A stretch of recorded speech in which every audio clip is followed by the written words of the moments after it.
ಪ್ರಿಯ ವಿದ್ಯಾರ್ಥಿಗಳೇ, ಇವತ್ತು ಸ್ವಲ್ಪ ಕನ್ನಡ ವ್ಯಾಕರಣದ ಬಗ್ಗೆ ತಿಳಿಯೋಣ. ಕನ್ನಡ ವ್ಯಾಕರಣದಲ್ಲಿ ಟಾಪಿಕ್ ವಚನಗಳು ಅಂದರೆ ಒಂದು ಎಂಬುದನ್ನು ಸೂಚಿಸುವ ಶಬ್ದಗಳಿಗೆ ಏಕವಚನ ಎಂದು, ಒಂದಕ್ಕಿಂತ ಹೆಚ್ಚು ಎಂಬುದನ್ನು ಸೂಚಿಸುವ ಶಬ್ದಗಳಿಗೆ ಬಹುವಚನ ಎಂದು ಕರೀತಾರೆ. ಹೇಗೆ ಮಕ್ಕಳೇ? ಒಂದು ಎಂಬುದನ್ನು ಸೂಚಿಸುವ ಶಬ್ದಗಳಿಗೆ ಏಕವಚನ ಎಂದು, ಒಂದಕ್ಕಿಂತ ಹೆಚ್ಚು ಎಂಬುದನ್ನು ಸೂಚಿಸುವ ಶಬ್ದಗಳಿಗೆ ಬಹುವಚನ ಎಂದು ಕರೀತೇವೆ. ಕನ್ನಡ ಭಾಷೆಯಲ್ಲಿ ಏಕವಚನ, ಬಹುವಚನಗಳೆಂದು ಎರಡು ಪ್ರಕಾರಗಳಿವೆ. ಅರಸ ಅಂದರೆ ಏಕವಚನ, ಅರಸರು ಬಹುವಚನ. ನೀನು ಏಕವಚನ, ನೀವು ಬಹುವಚನ. ಮರ ಏಕವಚನ, ಮರಗಳು ಬಹುವಚನ. ಮಗು ಏಕವಚನ, ಮಕ್ಕಳು ಬಹುವಚನ. ಲಿಂಗಗಳು. ಕನ್ನಡ ಭಾಷೆಯಲ್ಲಿ ಮುಖ್ಯವಾಗಿ 3 ಪ್ರಕಾರದ ಲಿಂಗಗಳಿವೆ: ಪುಲ್ಲಿಂಗ, ಸ್ತ್ರೀಲಿಂಗ, ನಪುಂಸಕಲಿಂಗ.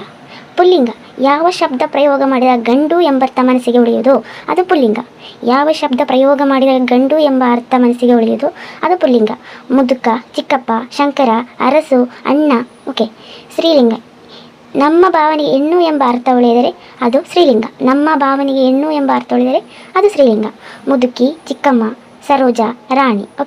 ನಪುಂಸಕಲಿಂಗ: ಯಾವ ಶಬ್ದವನ್ನು ಪ್ರಯೋಗ ಮಾಡಿದಾಗ ಹೆಣ್ಣು, ಗಂಡು ಎರಡು ಅಲ್ಲದ ಅರ್ಥ ಮನಸ್ಸಿಗೆ ಉಳಿಯುವುದು ಅದು ನಪುಂಸಕಲಿಂಗ.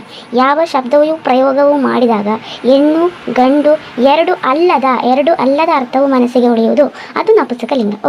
ಮನೆ, ನೆಲ, ಬೆಂಕಿ, ಗದ್ದೆ, ತೋಟ, ಮಗು, ನವಿಲು, ಕೋಳಿ, ನಾಯಿ.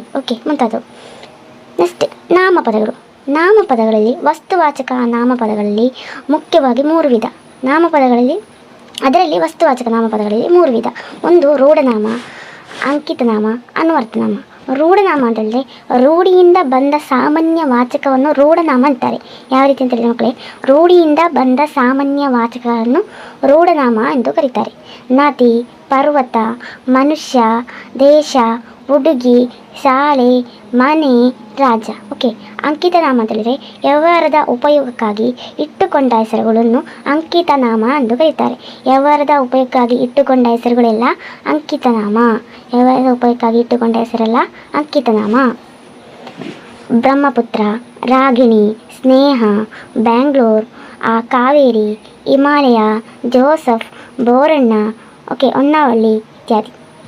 ಅನ್ವರ್ಥನಾಮ: ರೂಪ, ಗುಣ, ವೃತ್ತಿ, ಸ್ವಭಾವಕ್ಕೆ ವಿಶೇಷವಾದ ಅರ್ಥಕ್ಕೆ ಅನುಗುಣವಾಗಿ ಇಟ್ಟ ಹೆಸರು. ರೂಪ, ಗುಣ, ವೃತ್ತಿ, ಸ್ವಭಾವವಾದಿ ವಿಶೇಷವಾದ ಅರ್ಥಕ್ಕೆ ಅನುಗುಣವಾಗಿ ಇಟ್ಟ ಹೆಸರನ್ನೇ ಅನ್ವರ್ಥನಾಮ ಅಂತ ಕರೀತಾರೆ. ಉದಾಹರಣೆಗೆ ವ್ಯಾಪಾರಿ, ರೋಗಿ, ಶಿಕ್ಷಕಿ, ವೈದ್ಯೆ. ಇತ್ಯಾದಿ. ನೆಕ್ಸ್ಟ್ ವಿಭಕ್ತಿ ಪ್ರತ್ಯಯಗಳು. ಸ್ವಾತಂತ್ರ್ಯವಾದ ಅರ್ಥವಿಲ್ಲದ ನಾಮ ಪ್ರಕೃತಿಗಳ ಮುಂದೆ ಸ್ವಾತಂತ್ರ್ಯವಾದ ಅರ್ಥವಿಲ್ಲದ ನಾಮ ಪ್ರಕೃತಿಗಳ ಮುಂದೆ ಸೇರಿ ಬೇರೆ ಬೇರೆ ಅರ್ಥವನ್ನುಂಟು ಮಾಡುವ ಉ, ಅನ್ನು, ಇಂದ, ಗೆ, ಕೆ, ದೆಸೆಯಿಂದ, ಅಲ್ಲಿಗೆ ವಿಭಕ್ತಿ ಪ್ರತ್ಯಯಗಳೆನ್ನುವರು. ಸ್ವಾತಂತ್ರ್ಯವಾದ ಅರ್ಥವಿಲ್ಲದ ನಾಮ ಪ್ರಕೃತಿಗಳ ಮುಂದೆ ಸೇರಿ ಬೇರೆ ಬೇರೆ ಅರ್ಥವನ್ನುಂಟು ಮಾಡುವ ಕಾರಕವೇ ವಿಭಕ್ತಿ ಪ್ರತ್ಯಯಗಳು. ಪ್ರಥಮ ವಿಭಕ್ತಿ ಪ್ರತ್ಯಯ ಅಂತಂದರೆ ಉ. ಉದಾಹರಣೆಗೆ ಗೌರಿಯು. ದ್ವಿತೀಯ ವಿಭಕ್ತಿ ಪ್ರತ್ಯಯ ಅಂತಂದರೆ ಅನ್ನು, ಗೌರಿಯನ್ನು. ತೃತೀಯ ವಿಭಕ್ತಿ ಪ್ರತ್ಯಯ ಅಂತಂದರೆ ಇಂದ, ಗೌರಿಯಿಂದ. ಚತುರ್ಥಿ ವಿಭಕ್ತಿ ಪ್ರತ್ಯಯ ಅಂತಂದರೆ ಕೆ, ಗೆ, ಗೌರಿಗೆ. ಪಂಚಮಿ ಅಂತಂದರೆ ದೆಸೆಯಿಂದ, ಗೌರಿಯ ದೆಸೆಯಿಂದ. ಷಷ್ಠಿ ಅಂತಂದರೆ ಅದು ಗೌರಿಯ. ಸಪ್ತಮಿ ಅಂತಂದರೆ ಅಲ್ಲಿ, ಗೌರಿಯಲ್ಲಿ. ಎಕ್ಸಾಮ್ಗೆ ಬರುವ ರೀತಿ ಅಂತಂದರೆ ವಚನ ಬದಲಾಯಿಸಿ ಬರೆಯಿರಿ. ಏಕವಚನವನ್ನು ಬಹುವಚನ ಮಾಡಿ ಬರೀಲಿಕ್ಕೆ, ಬಹುವಚನವನ್ನು ಏಕವಚನ ಮಾಡಿ ಬರೀಲಿಕ್ಕೆ ಆ ಥರ ಇರ್ತದೆ. ಗಿಡ ಅಂತ ಕೊಟ್ಟರೆ ಗಿಡಗಳು, ತಮ್ಮಂದಿರು ಅಂತ ಕೊಟ್ಟಿದ್ರೆ ತಮ್ಮ, ಪತ್ರಗಳು ಅಂತ ಕೊಟ್ಟಿದ್ರೆ ಪತ್ರ, ಮಗು ಅಂತ ಕೊಟ್ಟರೆ ಮಕ್ಕಳು. ಈ ರೀತಿ ಬರೀಲಿಕ್ಕೆ. ಅದೇ ಥರ ಪುಲ್ಲಿಂಗವನ್ನು ಸ್ತ್ರೀಲಿಂಗ ಮಾಡಲಿಕ್ಕೆ, ಸ್ತ್ರೀಲಿಂಗವನ್ನು ಪುಲ್ಲಿಂಗ ಮಾಡಲಿಕ್ಕೆ ಆ ಥರನೂ ಇರ್ಬೋದು. ಮತ್ತು ಅನ್ವರ್ಥನಾಮ ಉದಾಹರಣೆ ಕೊಟ್ಟು ಅದರಲ್ಲಿ ಒಂದು ಆಪ್ಷನ್ ಕೊಡ್ತಾರೆ. ಇದರಲ್ಲಿ ಅನ್ವರ್ಥನಾಮವನ್ನು ಕಂಡುಹಿಡಿಯಿರಿ, ಅಥವಾ ರೂಢನಾಮವನ್ನು ಕಂಡುಹಿಡಿಯಿರಿ, ಅಥವಾ ಅಂಕಿತನಾಮವನ್ನು ಕಂಡುಹಿಡಿಯಿರಿ. ಆ ಥರನೂ ಬರ್ಬೋದು. ಸ್ವಲ್ಪ ಶುಭ ನುಡಿಗಳನ್ನು ತಿಳಿಯೋಣ. ಯಾವುದೇ ನಿರ್ಣಯ ಕೈಗೊಳ್ಳುವ ಮೊದಲು ತುಂಬ ಯೋಚಿಸಿರಿ. ಯಾವುದೇ ನಿರ್ಣಯವನ್ನು ಕೈಗೊಳ್ಳುವ ಮೊದಲು ತುಂಬ ಯೋಚಿಸಿರಿ. ಹಳ್ಳಿ ಜೀವನವನ್ನು ಪ್ರೀತಿಸಿರಿ. ಡ್ಯಾಶ್ ಜೀವನವನ್ನು ಪ್ರೀತಿಸಿರಿ. ಹಳ್ಳಿ ಜೀವನವನ್ನು. ಪ್ರತ್ಯಕ್ಷ ಕಂಡರೂ ಪ್ರಮಾಣಿಸಿ ನೋಡು. ಡ್ಯಾಶ್ ಕಂಡರೂ ಪ್ರಮಾಣಿಸಿ ನೋಡು. ಪ್ರತ್ಯಕ್ಷ ಕಂಡರೂ ಪ್ರಮಾಣಿಸಿ ನೋಡು. ಸ್ವಲ್ಪ ಪದಗಳ ಅರ್ಥ ತಿಳಿಯೋಣ. ಒಡ್ಡುಲಗ ಅಂತ ಹೇಳಿದ್ರೆ ರಾಜ್ಯಸಭೆ, ದರ್ಬಾರು. ಒಡ್ಡುಲಗ ಅಂತ ಹೇಳಿದರೆ ರಾಜ್ಯಸಭೆ, ದರ್ಬಾರು. ರೋದನ ಅಂತ ಹೇಳಿದರೆ ಅಳುವಿಕೆ, ಪ್ರಲಾಪ. ಚುಂಬನ ಅಂತ ಹೇಳಿದರೆ ಮುತ್ತು. ಉದ್ಧರಿಸು, ಏಳು, ಹೊರಗೆಡವು. ಪರಿಸಮಾಪ್ತಿ ಮುಕ್ತಾಯ ಕೊನೆ. ಶೋಕ ಅಳಲು ದುಃಖ. ಗದ್ದಲ ಅಂತೇಳಿದರೆ ಮುತ್ತು. ಉದ್ಧರಿಸು ಏಳು ಹೊರಗೆಡವು. ಪರಿಸಮಾಪ್ತಿ ಮುಕ್ತಾಯ ಕೊನೆ. ಶೋಕ ಅಳಲು ದುಃಖ. ಗದ್ದಲ ಗಂಟ ಅಂತೇಳಿದರೆ ನಿಂತು ನಿಂತು ಬರುವ ಅಸ್ಪಷ್ಟವಾದ ಮಾತು. ಗದ್ದಲದ ಗಂಟ ಅಂತೇಳಿದ್ರೆ ಏನು? ನಿಂತು ನಿಂತು ಬರುವ ಅಸ್ಪಷ್ಟವಾದ ಮಾತು. ಬಿಗಿದ ಗಂಟ. ಅಂತಃಪುರ ಅಂತೇಳಿದರೆ ರಾಣಿವಾಸ. ಅಂತಃಪುರ ಅಂತೇಳಿದರೆ ರಾಣಿವಾಸ. ನಿಟ್ಟುಸಿರು ಅಂತೇಳಿದರೆ ದೀರ್ಘವಾಗಿ ಬಿಡುವ ಉಸಿರು. ನಿಡಿದಾದ ಶ್ವಾಸ. ಬಡಪಾಯಿ ಅಸಕ್ತ ದುರ್ಬಲ. ಬಡಪಾಯಿ ಅಂತ ಹೇಳಿದ್ರೆ ಅಸಕ್ತ ದುರ್ಬಲ. ತೀರಿಕೊಳ್ಳು ಗದಿಸು ಮರಣ ಹೊಂದು. ಮಾರ್ನುಡಿ ಪ್ರತಿಯಾಗಿ ಮಾತನಾಡು. ಮಾರ್ನುಡಿ ಅಂತ ಹೇಳಿದರೆ ಪ್ರತಿಯಾಗಿ ಮಾತನಾಡು. ಮರು ಉತ್ತರ ಕೊಡು. ಪತ್ತೆ ಗುರುತು ಸುಳಿವು. ವಿಳಾಸ.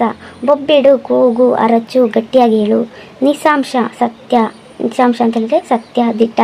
ಪಕ್ಕೆಲುಬು ಅಂತ ಹೇಳಿದರೆ ಇಬ್ಬಂದಿಯ ಎಲುಬುಗಳು. ಶೋಕಾಚರಣೆ ಎಂದು ಹೇಳಿದರೆ ಸತ್ತವರಿಗಾಗಿ ಸಂತಾಪ ಸೂಚಿಸುವುದು. ನಾಲಿಗೆಯನ್ನು ಉದ್ದ ಮಾಡಿ ಹೇಳು. ಒಂದು ವಿಷಯದ ಬಗ್ಗೆ ತನಗೆ ಪೂರ್ಣ ಗೊತ್ತಿದೆ ಅಂದುಕೊಳ್ಳುತ್ತಾ ನಂಬಿಸಿ ಹೇಳುವುದು ಅಥವಾ ಅತಿಯಾಗಿ ಮಾತನಾಡುವುದು. ನಾಲಿಗೆಯನ್ನು ಉದ್ದಿದ್ದಲೇ ಎಕ್ಸಾಮ್ಗೆ ಬರ್ತದೆ. ನಾಲಿಗೆಯನ್ನು ಉದ್ದ ಮಾಡಿ ಹೇಳು. ಅತಿಯಾಗಿ ಮಾತನಾಡು. ಓಕೆ. ಕರಳು ಕಿತ್ತು ಬರುವಂತೆ ಅಳು. ತನಗಾದ ದುಃಖವನ್ನು ತೋರ್ಪಡಿಸಿಕೊಳ್ಳಲು ಅಳುವ ಒಂದು ರೀತಿ. ಅತೀವವಾದ ಅಳು. ಓಕೆ. ಗಂಟಲು ಅರಿವಂತೆ ಕೂಗು. ಬೊಬ್ಬೆ ಹಾಕಿ ಹೇಳು. ಜೋರಾಗಿ ಬೊಬ್ಬಿಡು. ಗಂಟಲು ಅರಿವಂತೆ ಕೂಗು ಅಂತಂದರೆ ಬೊಬ್ಬೆ ಹಾಕಿ ಹೇಳು. ಜೋರಾಗಿ ಬೊಬ್ಬಿಡು. ಕಾಳಿಗೆ ಬುದ್ಧಿ ಹೇಳು. ಹೇಳದೆ ಕೇಳದೆ ಓಡಿ ಹೋಗು. ಪಲಾಯನ ಮಾಡು. ಪ್ರೀವಿಯಸ್ ಎಕ್ಸಾಮ್ ಇದೆ. ಕಾಳಿಗೆ ಬುದ್ಧಿ ಹೇಳು ಅಂತಂದರೆ ಹೇಳದೆ ಕೇಳದೆ ಓಡಿ ಹೋಗು. ಪಲಾಯನ ಮಾಡು. ಓಕೆ. ಈ ರೀತಿ ಎಕ್ಸಾಮ್ಗೆ ಬರ್ತದೆ ಅರ್ಥ. ಕಾಳಿಗೆ ಬುದ್ಧಿ ಹೇಳು ಈ ಥರ ಎಲ್ಲ.